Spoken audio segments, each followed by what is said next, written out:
Happy Thursday, everyone, and welcome to IRS Solutions Software's webinar on a tax professional's guide to dealing with the IRS. Let me quickly introduce you to our team. Here with me today are David Stone, Drew Foster, and of course myself, Suzanne Stone. I'd love for you all to stay tuned. There's going to be a special offer at the end of this webinar for those who would like to make their collection businesses run smoothly. Now, here's David, and we'll begin. Good morning. Thank you, Suzanne. Appreciate that. Today, what we're going to be talking about is how to get your tax resolution business going. In order to start that off, though, what exactly is IRS resolution?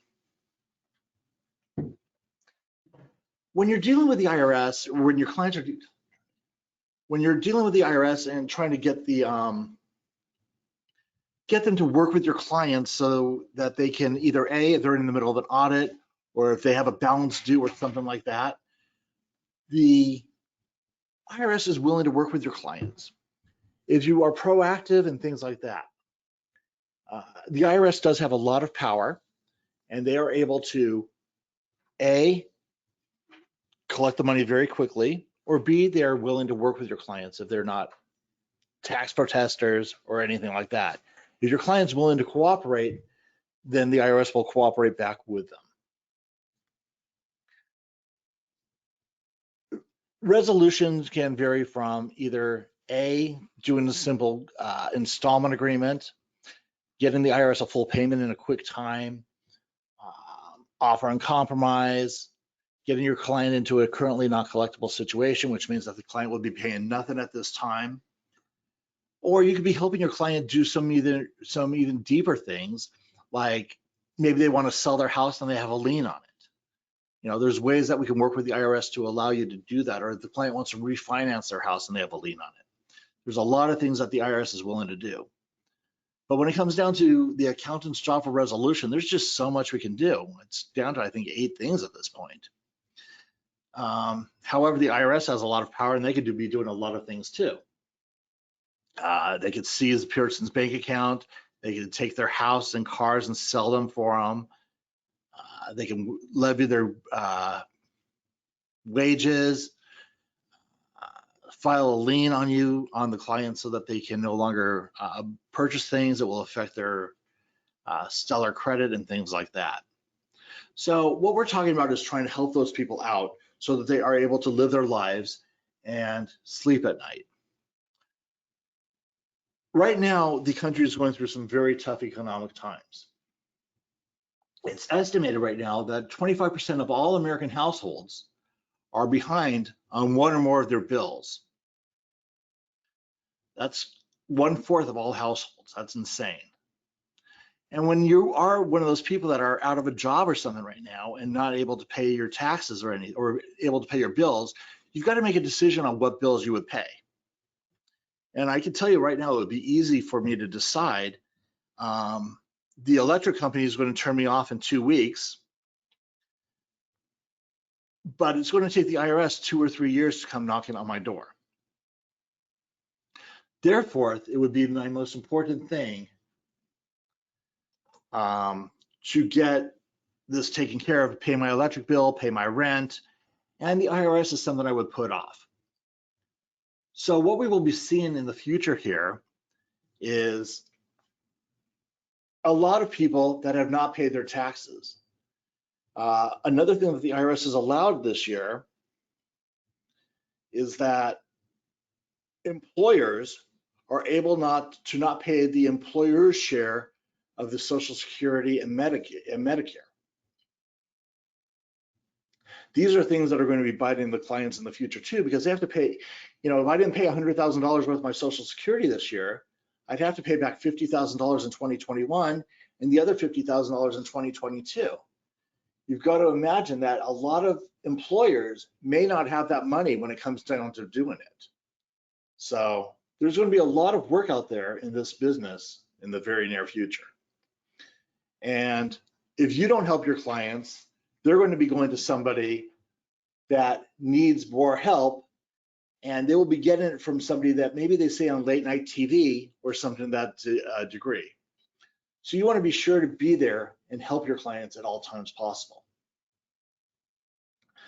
Anybody who wants anything, there are some handout slides available in the chat box. Okay, so today we're going to try to go through a case of where I would be helping a client from beginning to end. The client is Drew and Cindy Abatron. They're married with one child. The husband works and the wife is a homemaker.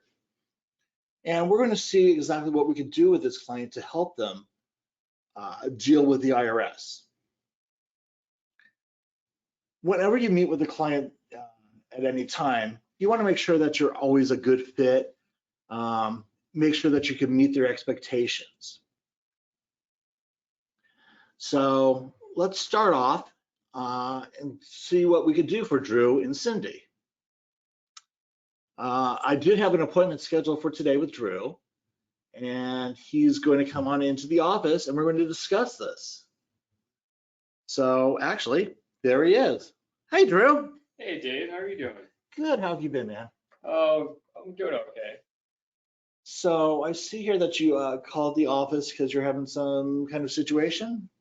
Yeah, I fell behind on my taxes a few years back, and ever since then, I just can't get caught up. I can't pay everything every year. Do you have any idea what you owe approximately? Probably about 50,000 or so. And Last I saw. do you know what years they are for? It's been several years. I'm not sure exactly. Got it. And what is it that you're like looking to do? Just trying to be able to sleep at night. Obviously my marriage is not doing well with owing tax. My wife is wanting to kill me right now. But I understand. Is there any expectation of what could happen or what you're looking for? Is the IRS contacting you lately? the IRS, just keeps sending me letters and notices, but they haven't come after me yet. Okay. So you're not getting any calls from the IRS or anything? No, not yet. Okay. Well, the good news is that we may be able to help you. Let me tell you what our office does. We try to help our clients by stepping into their shoes. So instead of you having to contact the IRS, we would contact the IRS for you. We'd call the IRS, find out exactly what they know, look at your letters that you have, exactly what you have, and try to make a determination of what the IRS is looking for. Would you, So yeah, I always hear things on the TV, late night TV, saying that they can settle pennies on the dollar. Is that something you guys do, or? well, if you qualify for that, that's something that we could help you with. Not everybody qualifies for that. And that's actually the scary part. When you're watching late night TV, they're, like you said, guaranteeing pennies on the dollar. A lot of those people make some false promises, unfortunately. What we will find from me is, I'm not going to tell you we could do that. I will tell you what we can do and be honest with you. Okay, thanks. So if you don't qualify for that, we will look at other options. Obviously, it sounds like you would rather do something like that, pay less than what you owe. Well, of course, yeah. Got it. Okay, so what we would have to do in order to get everything started is we would do an investigation to see exactly what's going on. That investigation would cost $1,500. And after the investigation, we would be able to figure out exactly what the options are for you to deal with the IRS. Again, I can't make you any guarantees that they'll accept less than what you owe. Can't make any guarantees it would be pennies on the dollar until actually we sit down and look at your situation. Be interested in getting started? Yeah, sounds good. All Let's right. go. Okay, well then in order for us to do that, we're going to have to get a retainer from you. The retainer will be the $1,500. We're going to get you to sign an engagement letter. And what we're going to do also is secure something called a power of attorney. The power of attorney is what gives me the permission to step into your shoes and deal with the IRS. Is that okay? Your wife would also have to sign that. And then we're going to secure a bunch of information from you to make sure that we can go forward and get everything done. Okay. All right. So let's get everything done before you leave here today. Let's get you the engagement letter. And that's exactly where we go with everything. Thank you, Joe.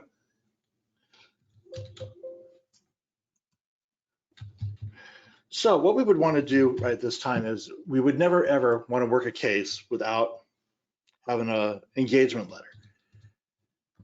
You could imagine that if you don't have an engagement letter, that everything that we say here may be taken out of context.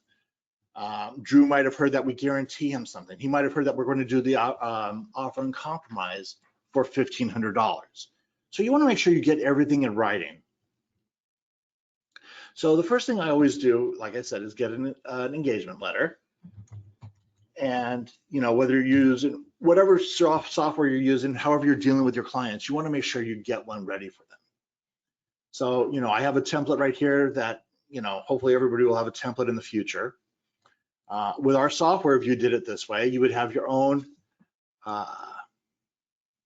logo. Thank you. Logo there, everything there made for you. We're going to do a research and come up with a game plan for this guy to address his IRS balances due. We're going to charge him $1,500, and this fee could go up to $10,000 if we're going to do the offer and compromise. And he's going to sign it, and we're going to go forward from there. The next thing that we're going to have to do is do something called the power of attorney form. The power of attorney is what gives me permission to call the IRS on behalf of him and his wife. Drew doesn't know exactly what years he owes for, so I'm going to set it up for as many years as possible. Not only am I going to do that, but the IRS passed a law recently saying that there's something called a first-time abatement. And if you can figure out how many years back we could go and get that first-time abatement. If he's had no penalties for some time, we can get him a penalty abatement for going all the way back to the year 2000. So if he owed $500, if he had a $1,000 penalty in the year 2000, we can get that credited to his balances today. I don't also know if he has any civil penalties or if he's ever been divorced and has some separate assessments possibly. These are all the things that we're going to look at. And we're also going to get the power of attorney for his wife because he said he would want to do that. So, well, he would have to do that in order for us to work with him. And we would print out the power of attorney and get his signatures, get Cindy's signatures, and go forward. Okay, and that's that.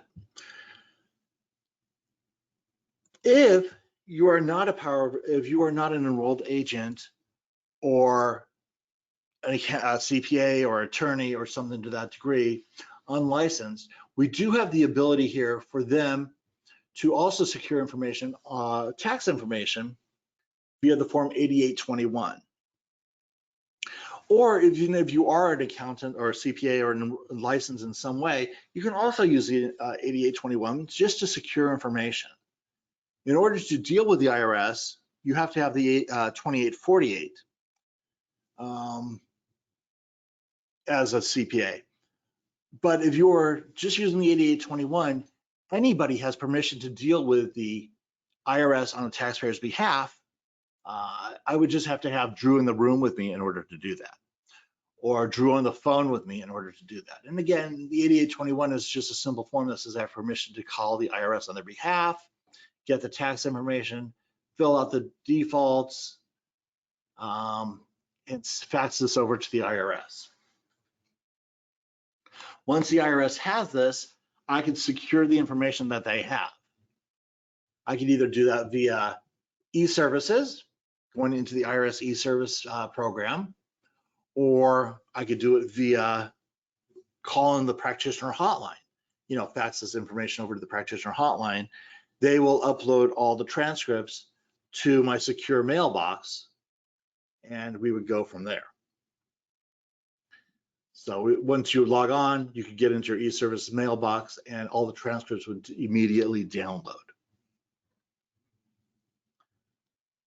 So beyond that, once I got the information, I would want to go directly to the IRS and download the transcripts. The reason I always download the transcripts is I want to know exactly what the IRS knows. It is never good news for me if the IRS knows more than I do when I contact them. I want to be able to tell the IRS what I'm thinking, what we know so far, and where the client is going with everything.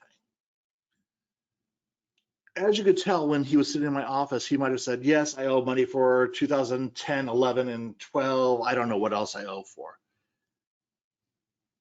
And no put down to my clients, but they don't always know what they know. They may not be honest with themselves. They may be scared about what's going on, and they may just be very embarrassed. One of the things that I want to do is make sure that, to take the embarrassment out of the case as much as possible. I may be telling them that there's millions of people that owe.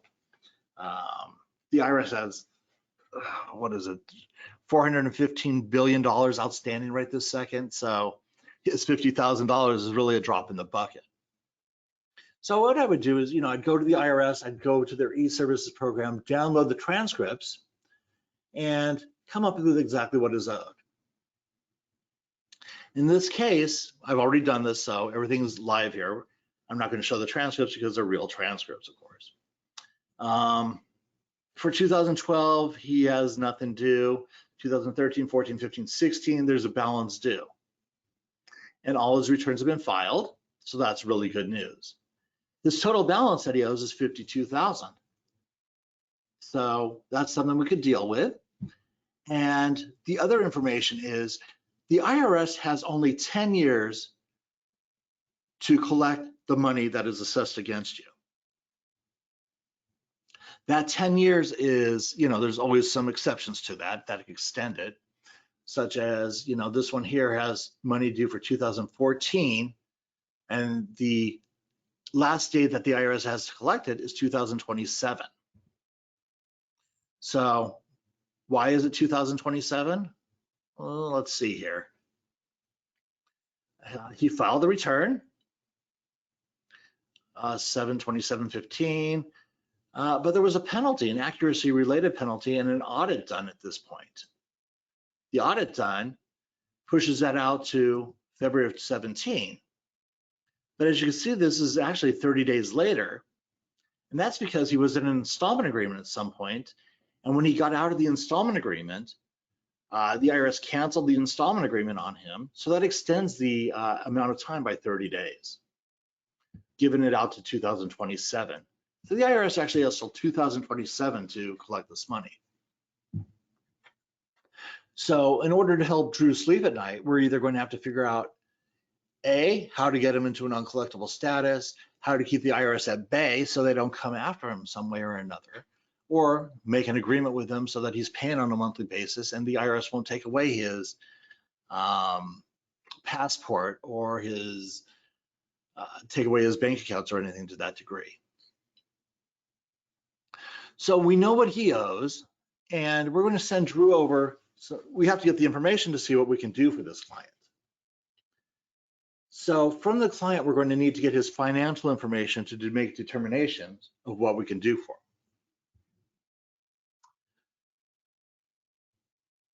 him. We are going to either have him come into the office and give us that financial information. We're going to send him the questionnaire saying, hey, where do you bank, all that other information. Or we could just send this client a portal so he could fill it out himself, upload all the documents that we need in order to take care of everything. The portal will just, go right on out to Todd, and it will say, we have created your portal. Here it is, click on here and start filling out all your information.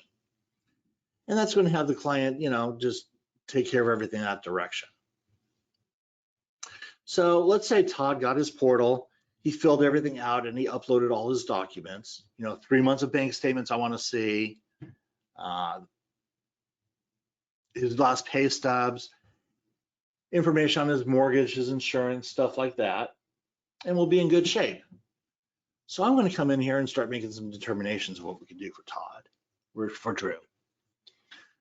So he told me about his daughter. He's got a daughter who's 6 years old. He has a job, he makes $2,900 a month.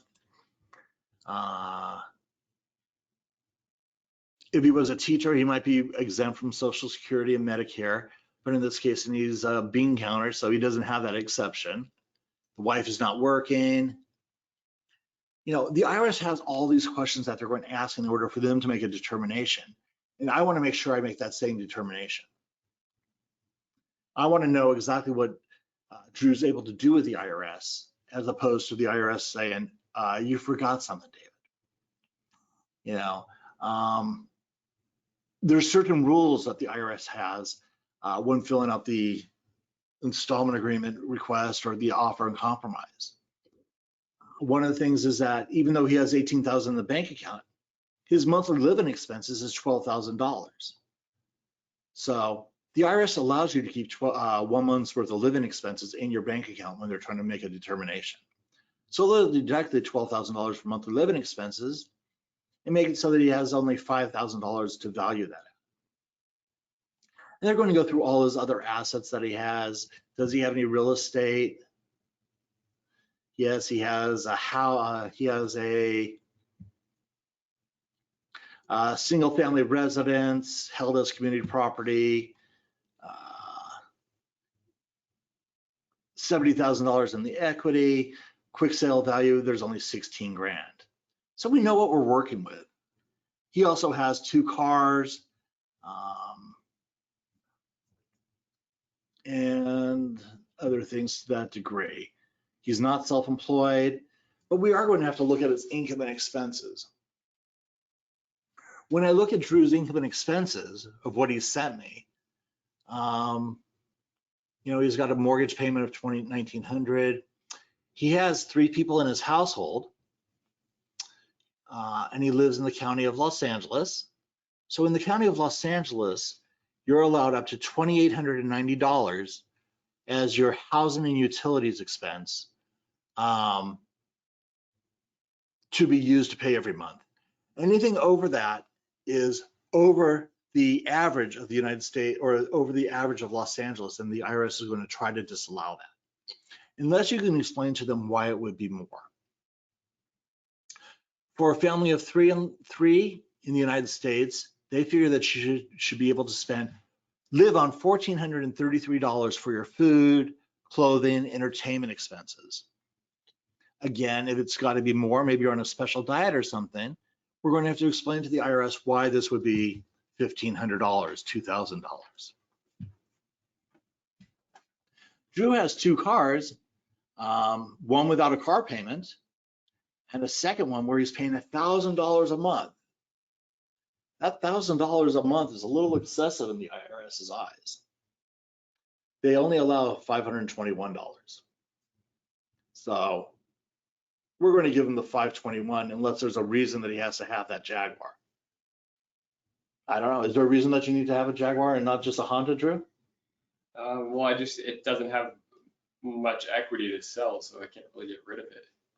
Right. But you agree $1,000 is you know, why would you go into a $1,000 car payment? Oh my gosh. You know, they're allowed certain operating costs. He has to have insurance and gasoline. Normally it's 300 and something or 200 and something a month that they allow. But because one of my cars has over 100,000 miles on it, the IRS will give him an extra $200 so he can pay for those repairs and things. They have out-of-pocket health expenses, wages, boom, boom, boom. And this is something I'm going to get right off of his W-2 or his pay stub. So when I take a look at all his income and expenses, I'm looking here that he has an extra, you like that, Drew? You have an extra $322 a month? Yeah, I don't know where that goes.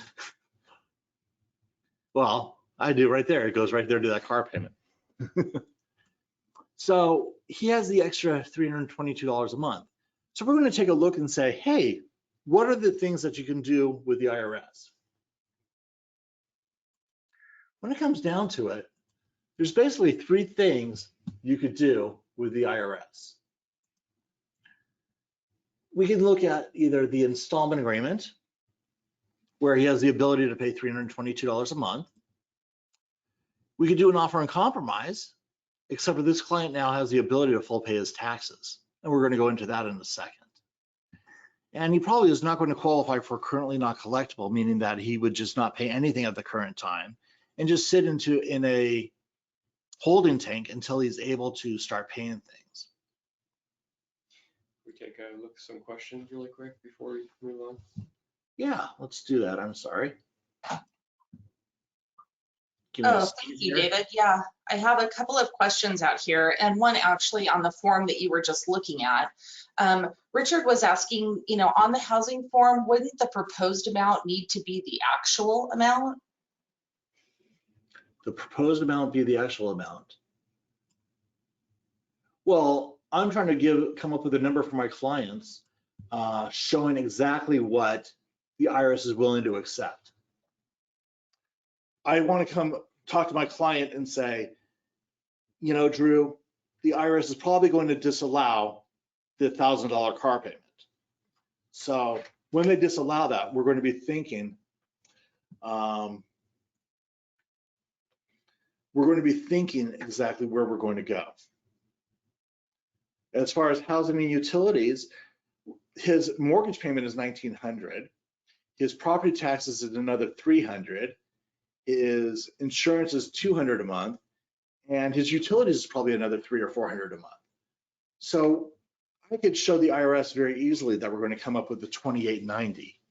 I'm just going to actually. We just didn't enter it. Right. I could add that. We don't pay rent, but we do have utilities of $400 a month, cell phone of $100. Taxes are actually $250, and repairs and Mine's maintenance. like 700 here. So. Repairs and maintenance is going to be probably about $200 because our house is pretty run down. $450. There we go. So the IRS is willing to accept $2,890. We're at $2,900. I'm going to go with what the IRS offers at the ask for at this time on the financial statement. Does that make sense? Sounds good, David. Thank you. So I have to tell you though, Dave says that regarding that 322, if Drew had extra money, he'd spend half of it on women and booze and then squander the rest. So thanks for that giggle, Dave. I appreciate that. So also, Dave must know Drew. Also, Dave asked, he said, should we generally go back to 2000? He said, I thought that you could only cover the current year information, but you showed to 2023. You are able to go 3 years ahead on the power of attorney, I take it you're talking about. You're able to go 3 years ahead, and the IRS has transcripts dating back to 1990 for easy access. For the first-time penalty abatement, you are able to get a first-time penalty abatement every 3 years. So if you are in compliance for 3 years, you can ask for a penalty abatement again.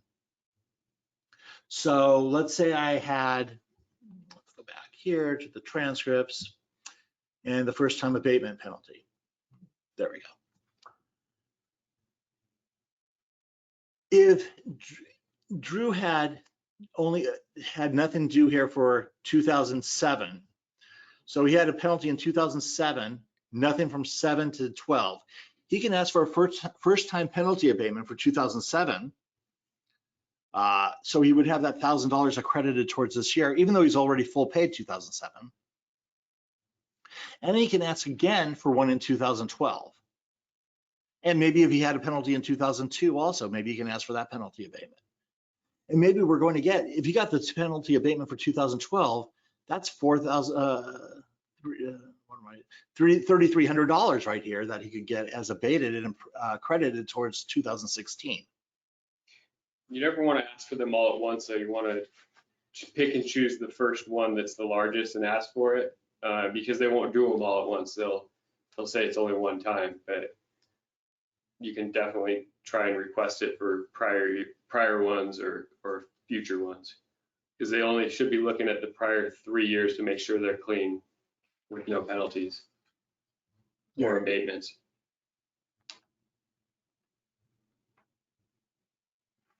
The answer to why the transcripts don't show 2011 is because this is a real case. I did not have the power of attorney for those years on the real case. So even though I did have it on the power of attorney that I would ask for 2011, in reality, when I downloaded these transcripts, I did not have 2000 through 2011 to download. But we'll take care of that in the future. Okay. So let's go back to where we were. We were back at the client financial information.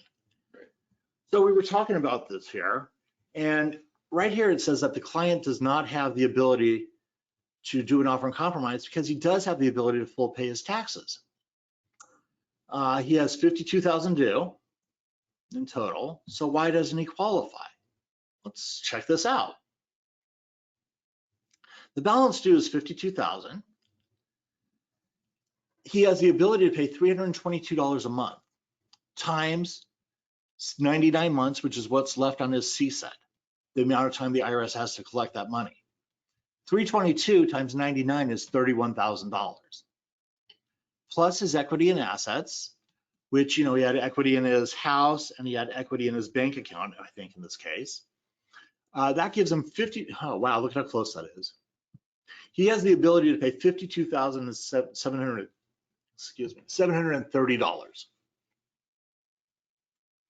He owes $52,110.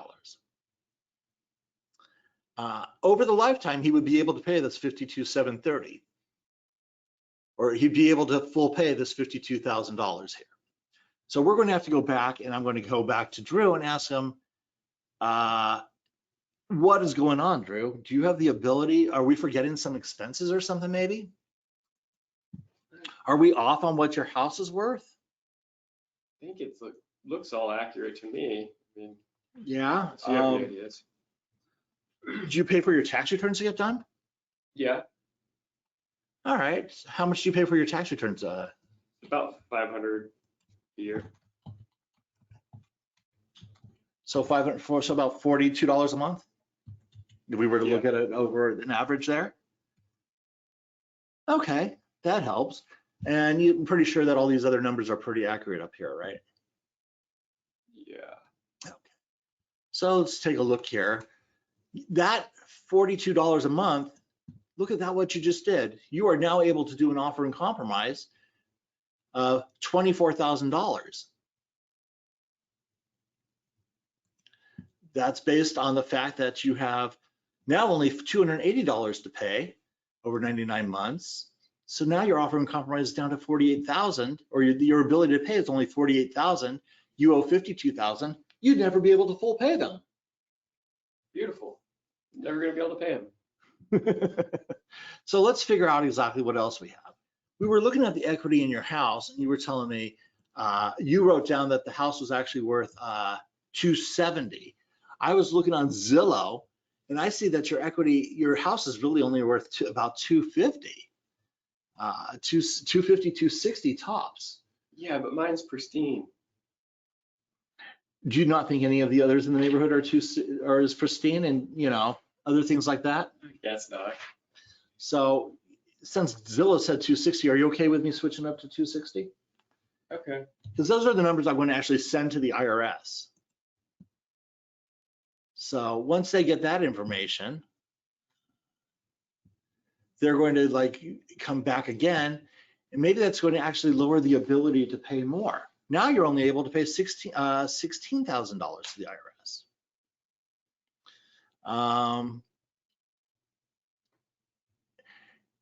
And that would be something that we'd be able to do that way. So at this point, what I would want to do is go through the report with Drew. I would not be showing him my screens, of course, but I would be wanting to come back here and showing him this report here that I prepared for him. He gave me $1,500. He's going to want some kind of tangible in his hands. So we're going to come over here and come down and say, Drew, I prepared this report for you. This is what we actually looked at. you owe $52,000.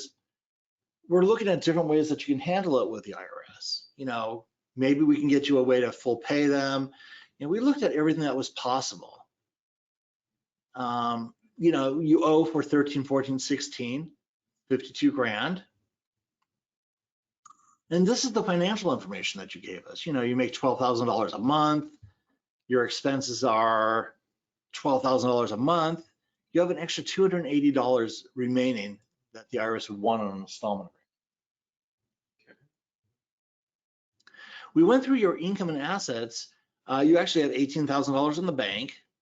You have about $60,000 equity in your home and $4,000 equity in your Explorer.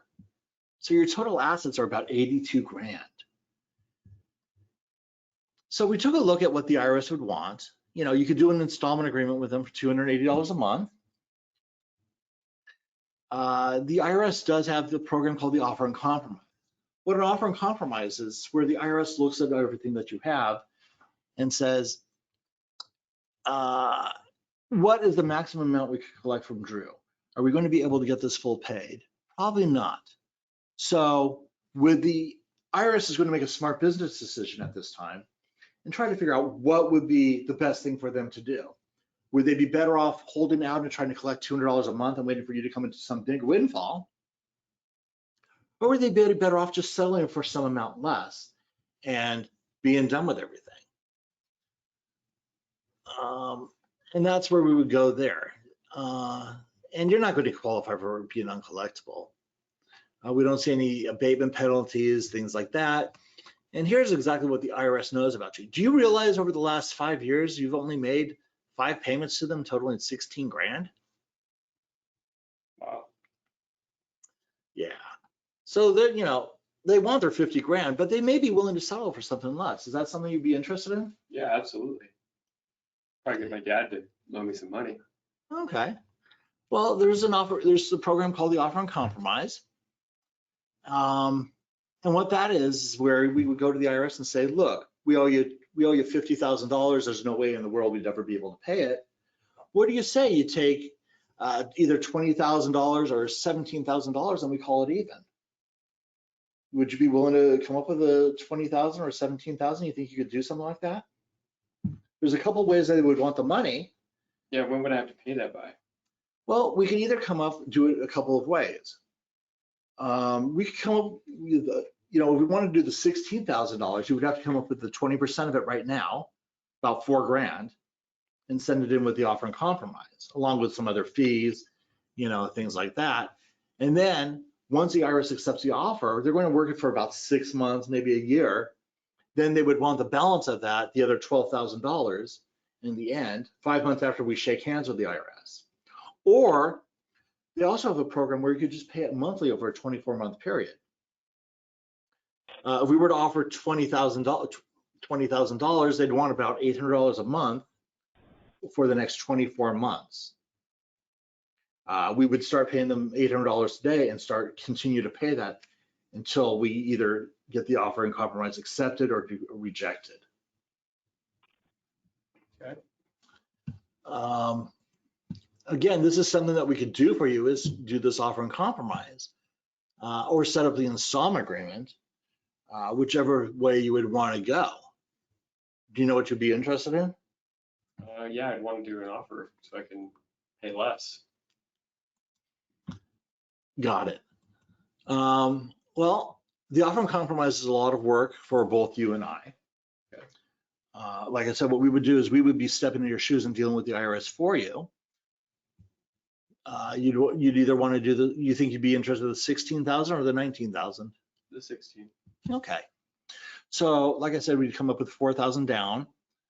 We're going to charge you to do this, of course, because this is going to be a lot of work. To do this Offer and Compromise, you're going to be saving approximately $35,000 is pure computation, and we're going to be charging you $8,000 to do that. $8,000 to save the $30,000. Are you interested in going forward? Yeah, I can probably get a loan for the full amount and then just pay back a family member instead. Better than paying the IRS. Super. Well, then let's get you an engagement letter and let's get going. Sounds good. Okay. So where we're going next is once we have this handshake here, he wants to go forward. I'm going to start doing all the paperwork for the IRS. It's pretty simple. We already know we're going to set off for the IRS 16 grand, whatever the number will be. We're going to come over here and take care of everything for the IRS. We're going to include these 4 years, doubt as to collectability. Our offer amount is going, let's just do $17,000.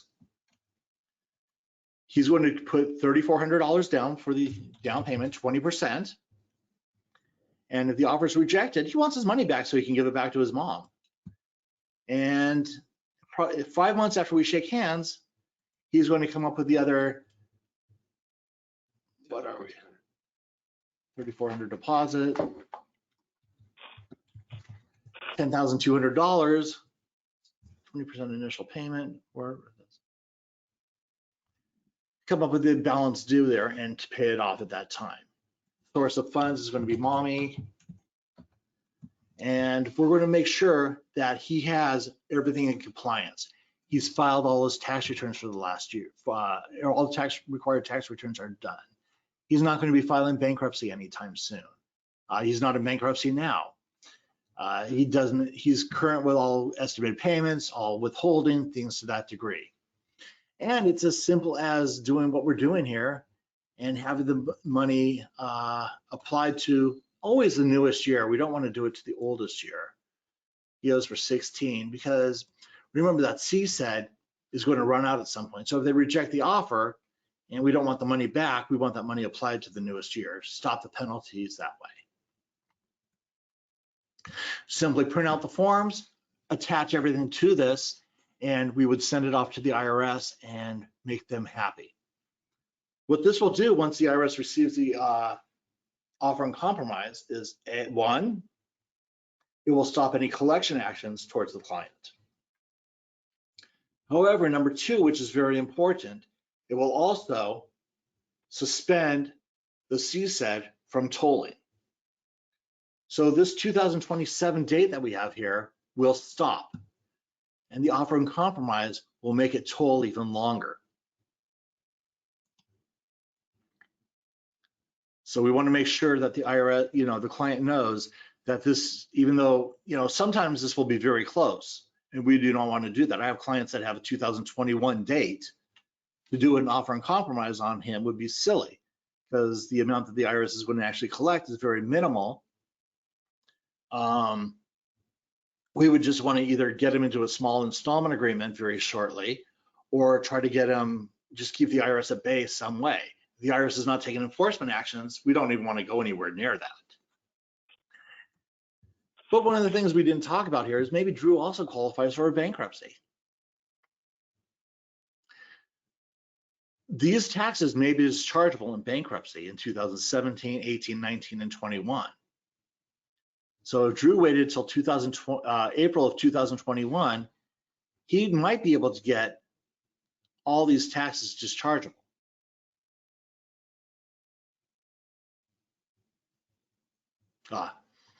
I was playing around with the numbers, that's why. So he might be able to get all these numbers here dischargeable. However, we do have to remember that the IRS does have a lien on 2 of these years, and these liens may survive the bankruptcy. So things to pay attention to when you're going through everything. So we're going to send everything over to the IRS, send them the 656. We'll go back to the 433A. We're going to prepare something called the 433A OIC. We're going to print that out. At any time when you're doing the forms, printing them out, you could either switch the A, the F, the OIC. You could do it in Spanish if you want. So once you have the form printed out here, you're going to make sure all the numbers are correct, review it with the client, secure their signature on it, and show all your extra work. Here's our other expenses on a supplemental page. So it's going to say see supplemental up here. And we're showing the IRS right here. We could pay $16,170. our offer is actually going to be 17 grand, which we're showing here on the 656. And we're going to send this to the IRS, a copy along with copies of the most recent pay stubs. They want 3 months worth of bank statements. If possible, you know, I like to do 6 months just to make the IRS be quiet. Copies of the mortgages, car papers, copies of your insurance policies, anything to that degree. I also send copies of the Zillow reports, the Kelly Blue Book on the cars. I want to make it as easy as possible on the IRS, so they take it, get everything. They just say, you know what, let's just accept it and be forward. If you don't attach all that, you can expect some more questions from the IRS. In addition, the IRS might take approximately 6 months to start working this. So when you're working this not for 6 months later, the IRS may ask for new bank statements. So you want to make sure your client knows about that too. So we send this into the IRS sends us off documents saying we received it. They may call me and say, we want more documentation on this or this. The IRS is going to say, we want 20,000. I'm going to say 17,000. They could explain there's $20,000. We go with that. The IRS says we expect full payment. We start negotiating that way. And you're dealing with real people in these situations. So use your tact. Don't tell the IRS agent that you pay their salaries or anything to that degree. So finally, we get the offer accepted. We come back to the client here. We explain everything to them. And I explain everything to them. Congratulations, we got your offer and compromise accepted. You're promising to stay in compliance for the next 5 years. You're promising that you'll file all your taxes on time. You'll pay all balances on time. If they do not pay their balances on time, let's say he files his 2024 return and he owes $1,000 on it. If he doesn't pay that $1,000, he's going to owe the whole $50,000 again. So I want to make sure he understands that completely. And he realizes that if he has to rob a bank or do whatever he has to do, he's going to do that in order to pay. Actually, I will not say that. Do not rob a bank, Drew. But he will make sure some way or another he pays that $1,000 due on that tax. And that's that. That's really how we're going to work that case from beginning to end. David, are you ready to take a couple of questions? Sure. Wonderful. Okay, so first one, Todd's asking, you know, back on the transcripts, when you were showing those transcripts, he saw that the year 2011 had failed and wanting to know why that had failed. Yeah, like I said, the reason is because this is a real life situation, and I did not have power of attorney on that year. Oh, so normally it would go all the way back to 2000, but on the power of attorney that I did for this case example, I did not have 2000. okay, thank you. So the next question would be, now if the client shows the ability to full pay over the CSED, will the offer and compromise always be rejected? Well, I personally would not do the offer and compromise if he had the ability to full pay. You know, take this out, make that 0. If he has the ability to full pay something, there is no reason for me to do an offer and compromise. He has the ability to pay $600 a month. I'm going to set up an installment agreement for him for $600 a month. So unless there's another reason, like the other option on offer and compromise, like effective tax administration. Correct. Well, Drew brings up a great point there. When we're doing the offer and compromise, there is another thing right here that says, why should we accept this offer and compromise? And the question is right there. There's something called exceptional circumstances. Exceptional, you know, doubtless collectability means, you know, I'm never going to have enough money to full pay. Exceptional circumstances comes into effect in various reasons. Maybe I do have the money to full pay, like Drew said, but it would look very bad in the news for the IRS to go forward and collect the monies. meaning that, oh, my clients, go ahead. Yeah, we've had several clients on Social Security and they have maybe 50,000 in retirement funds. So they have the money to full pay the IRS the 30 grand or whatever they owe. But for them to lose that 50 grand in retirement is going to put them in a hardship position. They won't be able to make their payments on just necessary living expenses. So the IRS will use exceptional circumstances and say, okay, you can keep, X amount of the dollars here, so that we don't put you on the street. I remember when I was at the IRS, there was a case out there where, Red Fox had everything in his house seized, and he was outside in his beat up old t-shirt and his boxers screaming, "They're taking everything! They're taking everything!" Well, that didn't really play good, when the IRS was taking all these gold assets out of his house.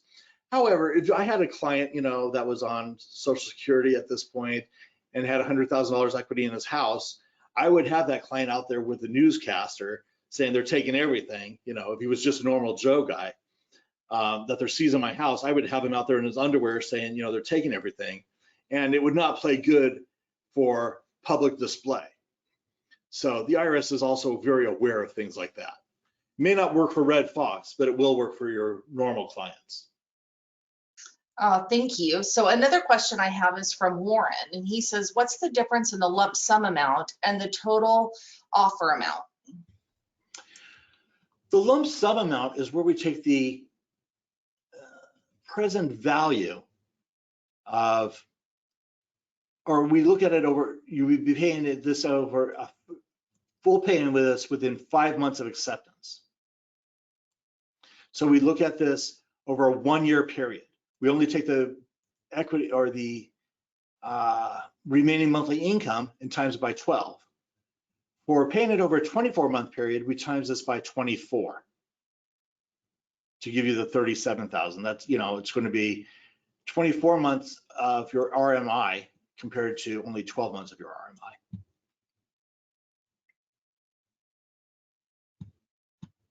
And with that said, is there anything you would like to add, Drew? Oh, just on this, what the difference is they're willing to accept less money if you pay within a lump sum, because there's a likelihood of you not paying over 24 months. You might miss a payment or something could change. Right, the default rate Right. is pretty high. So in this case, there was assets as well. You have to add that into it. But when there's no assets, it's literally just your remaining monthly income times 12 or your remaining monthly income times 24. Right, if that number was 0, it would be whatever it would be. All right, well, with that said, I'd like to thank everybody, and I'm going to turn it back over to you, Suzanne. Okay. I do want to say at this point, I know that we do have some more questions, but we definitely want to make sure that we end this on time because we definitely value your time. So if you've asked a question and it wasn't answered today, please feel free to email us or call us. You can email me at Suzanne, SUZANNE, at IRSSolutions.com, and we'll make sure that all of your questions are answered. So in ending this, like I said at the beginning, there was going to be something special if you listened all the way through. And that is, do you want to be part of our community? In doing that, you get support whenever you need it, marketing that's ready for you to use now, no reinventing any wheels. We have an awesome Facebook community. There's no contract. You can cancel at any time. We have educational seminars monthly, and with one a month, one of our educational seminars also comes with continuing education credit, and you can actually start helping people right away. So if you'd like to give us a try, you can try us out for your first month at $7. When you go to our website to purchase a subscription, please use coupon code TAXPRO7. That's TAXPRO7. And this coupon will expire 11/19/20. That's 1 week from today. So we want to thank you so much for spending your time with us today. We hope that you learned something that you may not have known before, and we'll look forward to seeing you next time.